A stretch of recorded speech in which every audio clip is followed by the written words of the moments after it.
Deixa eu voltar aqui para o discernimento espiritual. Então a palavra discernir, ela significa o quê? Você interpretar. Né? Existe inclusive um dom. A Bíblia não fala de dom de discernimento dos espíritos. A Bíblia fala de dom. Perdão, a Bíblia não fala de dom de discernimento espiritual, fala de dom de discernimento dos espíritos, em 1 Coríntios capítulo 12. Então, você consegue separar isso aqui é de Deus, isso aqui não é de Deus. E dentro das casas, a gente está vendo o quê? A gente está vendo uma guerra espiritual acontecendo. E ninguém está vendo isso. É por isso que a pastora Fabíola falou. A intercessão é o primeiro passo de um pai e de uma mãe para trazer de volta o filho.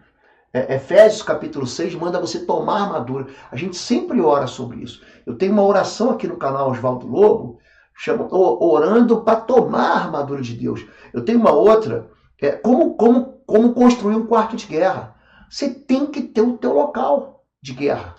Então Deus fala assim, vista a armadura de Deus, que significa o seguinte, que pais intercessores, eles devem estar preparados para a guerra. Qual é o pai que o filho começou a crescer, nasceu, ele nunca teve uma crise? O problema é que tem pai que não ora, não tira um dia para jejuar pelo filho. Jesus, tem um jovem interessante, Marcos 7, Marcos 9, Mateus 17, Jesus pergunta, desde quando acontece isso? Desde a infância. Quer dizer, a família, depois ele vai dizer ao homem, ele pega o homem, ele já não era mais criança. Ele era filho de um pai, mas ele não era mais criança. Mas o rapaz estava sendo atormentado desde a infância. Ele não era mais criança. Então, o interessante é que as famílias estão vivendo com crises e não conseguem reagir. Desde quando acontece? Não, sempre foi assim. Pai. Não, ele não vai mudar. Como é que é?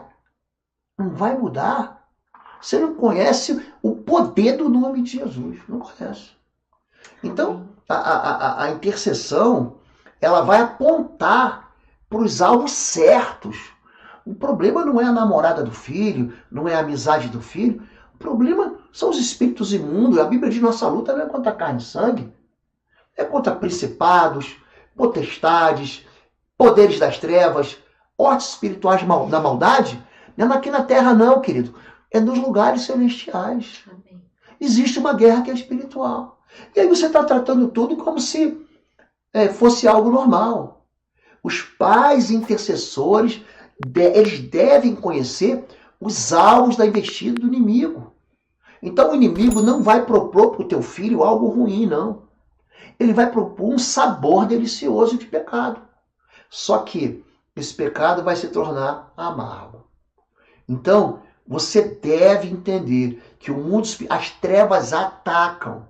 Não atacasse, você vai precisar do escudo da fé que apaga os dardos inflamados do inimigo. Tá bom, gente? Então não se acovarde. E olha que pastor Dino deu uma dica preciosa, valorosa. Não se ganha uma batalha espiritual sem jejum e oração no quarto de guerra. É isso aí. É isso mesmo, hein, pastor Dino? Pastor Dino já deve ter uns 6 ou 7 livros de oração.